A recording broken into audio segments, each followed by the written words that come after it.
இன்றைக்கி நாங்கள் கத்தார் நாட்டில் இருக்கிற ஒரு ஸ்பெஷலான இடத்துக்கு வந்திருக்கோம். கத்தாரில் இருக்கிற முதல் கத்தோலிக்க தேவாலயம், ஆயிரக்கணக்கான மக்கள்ற நம்பிக்கையின் மையம். அதுதான் எங்களோட Our Lady of the Rosary search.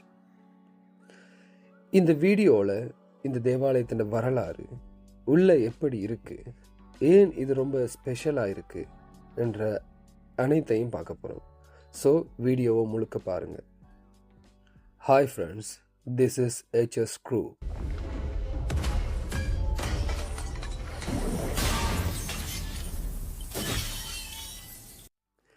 இப்போ நாங்கள் இருக்கிறது தோஹாவின் அபு ஹாமர் பகுதியில் உள்ள ரிலிஜியஸ் காம்ப்ளெக்ஸில். இந்த இடம் முழுக்க கிறிஸ்தவ தேவாலயங்களுக்கு டெடிகேட் ஆன ஒரு பகுதி. முதல் பார்வைக்கு இந்த கட்டடம் ஒரு தேவாலயம் மாதிரி தெரியாது. ஏன் தெரியுமா? இந்த தேவாலயத்துக்கு வெளியில் குரோஸ் இல்லை, பெல் டவர் இல்லை. இஸ்லாமிய கத்தாரில் உள்ள சட்டங்கள் காரணமாக தேவாலயத்துக்கு வெளிப்புறத்தில் சிலுவைகள், மணிகள் அல்லது கோபுரம் போன்ற எந்த கிறிஸ்தவ சின்னங்களையும் பார்க்க முடியாது.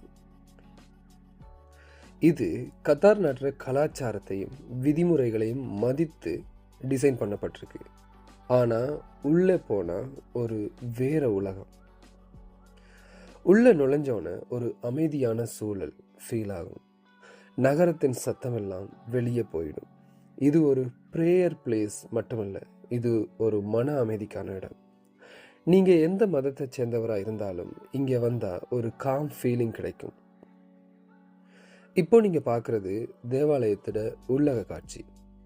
பெரிய ஹோல், நூற்றுக்கணக்கான இருக்கைகள், அழகான அல்டர்.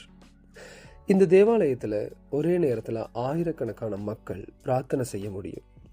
ஆல்டர் பகுதி மிகவும் அழகாக இருக்கும். இது ஒரு டிவைன் ஃபீல் தரும். ஒவ்வொரு டீட்டெயிலும் மிகவும் கவனமாக டிசைன் பண்ணப்பட்டிருக்கு. இதில் ஹிஸ்ட்ரி எடுத்து பார்த்தோம்னா, இந்த தேவாலயம் 2008 திறக்கப்பட்டது. முக்கியமான விஷயம் என்னென்னா, கிட்டத்தட்ட 1400 ஆண்டுகளுக்கு பிறகு கத்தாரில் கட்டப்பட்ட முதல் கிறிஸ்தவ தேவாலயம் இது. இந்த தேவாலயத்துக்கான நிலத்தை கத்தார் நாட்டோட எமிர் தான் வழங்கியிருக்காங்க. The emir of Qatar, Hamad bin Khalifa Al Thani நன்கொடையா வழங்கிய நிலத்தில் சுமார் $20 மில்லியன் செலவில் இந்த தேவாலயம் கட்டப்பட்டிருக்கு. இது என்னத்தை காட்டுதுன்னா, மத நல்லிணக்கம். வேறு மதத்தவங்களும் ஒன்றாக வாழ முடியும் என்பதை இந்த இடம் நிரூபிக்குது. இந்த தேவாலயத்தில் பல நாடுகளை சேர்ந்த மக்கள் வர்றாங்க. அந்த நாடுகளில் Sri Lanka, India, Philippines, Pakistan, Bangladesh, Nepal, Malaysia, Indonesia, south Korea, Italy, France, Spain, Portugal, Lebanon, Egypt, Jordan, Syria, Palestine, America, UK, Canada, Australia, Nigeria, Kenya, south Africa.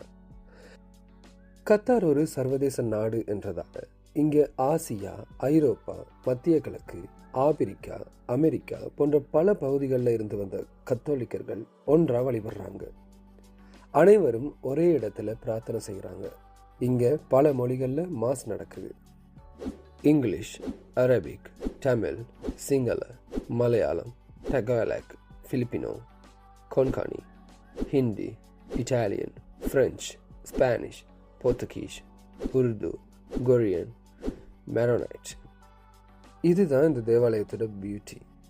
இந்த மாதிரி ஒரு இடத்துக்கு வரும்போது மனசு ரொம்ப லைட் ஆகும். ஒரு பாசிட்டிவ் எனர்ஜி கிடைக்கும். நீங்கள் வேலை, ஸ்ட்ரெஸ், லைஃப் ப்ராப்ளம்ஸ் எதுவாக இருந்தாலும் இங்கே சில நிமிஷம் இருந்தாலே ஒரு பீஸ் கிடைக்கும். அதான் இந்த இடத்துல ரியல் பவர். இந்த Our Lady of the Rosary Church ஒரு தேவாலயம் மட்டும் இல்லை, ஒற்றுமையின் சின்னம். இந்த வீடியோ உங்களுக்கு பிடிச்சிருந்தா லைக் பண்ணுங்கள், கமெண்ட் பண்ணுங்கள் மற்றும் HS Crew சப்ஸ்கிரைப் பண்ணுங்கள். Thank you friends.